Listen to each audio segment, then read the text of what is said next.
pour disséquer sans complaisance la question des naufragés subsahariens de la mer Méditerranée, les organisations ont choisi de tenir leurs assises au bord de cette même mer où sa traversée est une tombe à ciel ouvert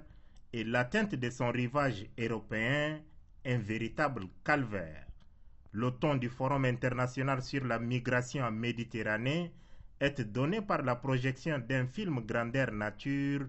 qui met en exergue une traversée risquée, que dis-je, mortelle de la Méditerranée. Cette projection est suivie d'un panel animé par le Premier ministre tunisien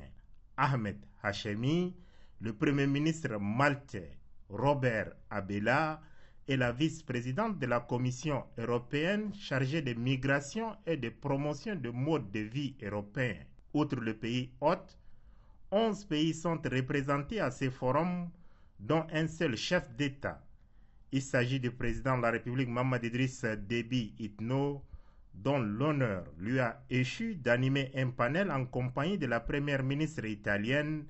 Giorgia Meloni et du premier ministre libyen du gouvernement d'union nationale Abdelhamid Debeiba. Le dénominateur commun des trois interventions est que la solution à la crise migratoire passe inéluctablement par une synergie des efforts depuis le pays d'origine des migrants en passant par le pays de transit jusqu'au pays de destination.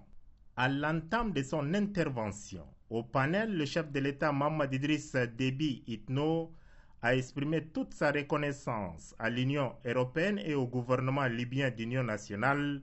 pour l'accueil et la parfaite organisation du Forum sur les migrations transméditerranéennes. Pour arrêter cette pression des migrants sur les pays de transit comme le Tchad, le Niger, la Libye et les pays de destination,